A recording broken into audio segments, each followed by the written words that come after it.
No, no, yeah, no, no,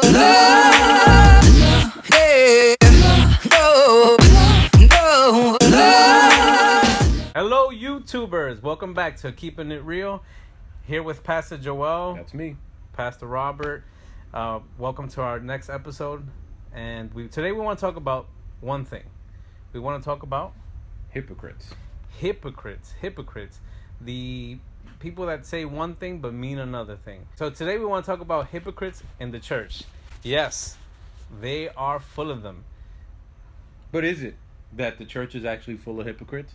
Or is it that the world views us as being hypocrites because we are in process towards perfection? I think people think that if you're in church, you should be good.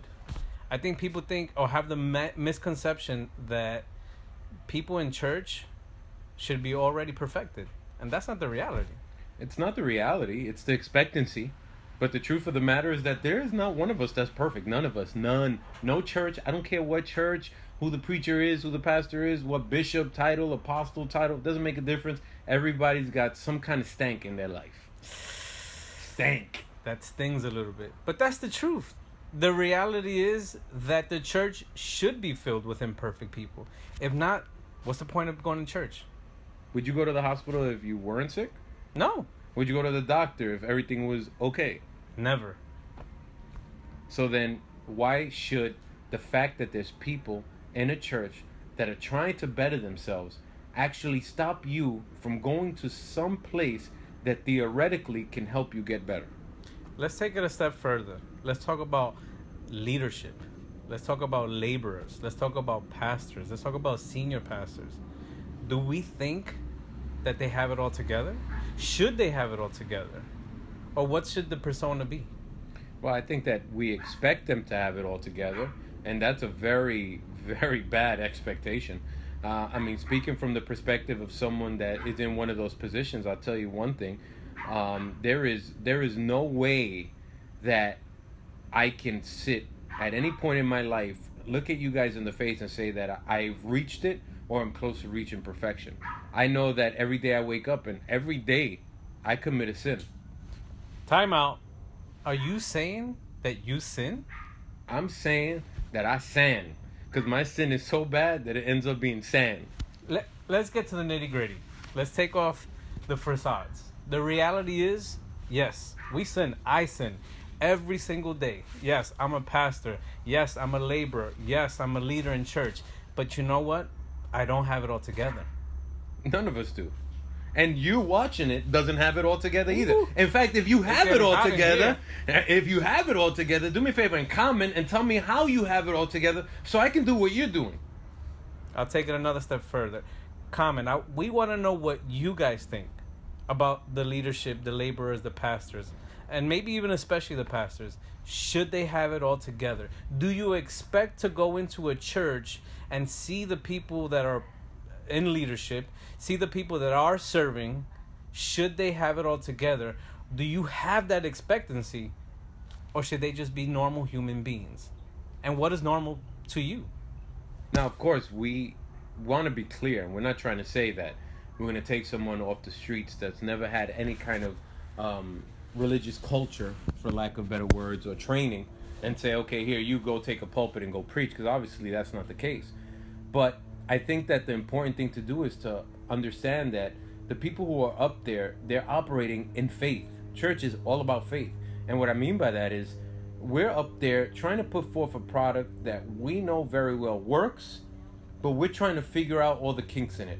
You know, I don't know about you, but in every product that I've ever bought, there's always been a troubleshooting manual. And not every product that I receive in the mail works the first time. Sometimes I got to go through the process of trying to figure it out. I don't just return them because it takes more time in returning it and getting it back. You know, so what do? I take the time to figure out the mechanism, see how it works. They don't always work exactly the way they say they do, so I troubleshoot it. The Bible is my troubleshooting manual. So I'm a product that was sent from heaven down to this earth, and it didn't work exactly the way that the designer had set it out because somehow through my shipping methods I was damaged. So here I am. I arrived at church, and guess what? Now my pastor has to look and say, what does the troubleshooting manual say that I have to do with this product? Oh, I have to do that. But that doesn't mean that my pastor's perfect. I'm not perfect. So I got a product. It had to get fixed, but that doesn't mean I'm perfect. So why do I assume I'm going to go to this church, this house of God, and find this man or woman who's in charge of me and think that they're perfect? They're not. In fact, they're probably worse or have been worse than I was at some point in their life. Well, if they were perfect, then who would get the glory? Absolutely. If they were perfect, then would there be any room for change in their lives? Would there be room for progress? Would there be room for a betterment? Because shouldn't we be striving for that? Absolutely. And I think there's a big difference. I mean, yes, we're talking about people being imperfect. Yes, even the laborers down to pastors. But there is a key difference. Obviously, we're talking about prepared people that have taken an effort and an action along with their faith to get prepared in that position that they're serving in their church. But the key difference is we try. They try. I think that is the key difference. Without that ingredient, then we would just stay at imperfect people. Do you agree? So are you telling me, Pastor Robert, let me understand this. Are you telling me that if a hooker comes into church, we are to accept them just like they are?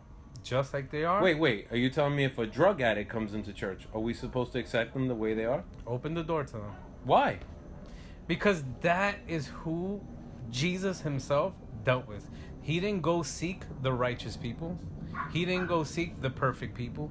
He went to seek the sick, the lost, the tormented, the rejected, the abandoned, the maybe what others looked at as disgusting to them. That's who he went for. Are we better than Jesus? No way. So that's what we should be targeting. We should be targeting those people, and we should be opening the doors and not being hypocrites. So what makes a church a perfect church? I don't think there is a perfect church. But I think I beg to differ. I think that there may be a way to find the perfect church. In my opinion, the perfect church is the church that realizes that they're imperfect and is able to accept people in their imperfections. I agree with What that. if we call that a perfect church? What if we say the perfect church is that church that everybody's talking about, the one full of hypocrites? So the perfect church is the imperfect church. Correct. I like that. The people who actually realize that they're not perfect, that don't walk around judging everybody, pointing fingers and saying, look, but rather the people that say, look, you know what? I had a tough time this week. I went through hell. I feel low. I feel depressed. I feel this. I feel that.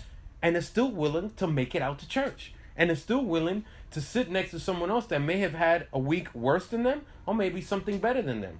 Because you know what? Ultimately, when you're an alcoholic, you don't go to a drug addiction class. You go to Alcoholics Anonymous. You sit with a bunch of alcoholics. When you're a sex addict, you go and you sit with a bunch of other sex addicts. That should tell you something. If science and technology and the world realizes that when you have a problem, you hang around with people that have a similar problem, then it should teach us, the church, something. That if you really want to go to a good church, find a church that's cohabited with people that have gone through or going through the same thing you're going through. Have a problem in your marriage? Find the church that your pastors or your leaders are willing to say, my marriage was screwed up.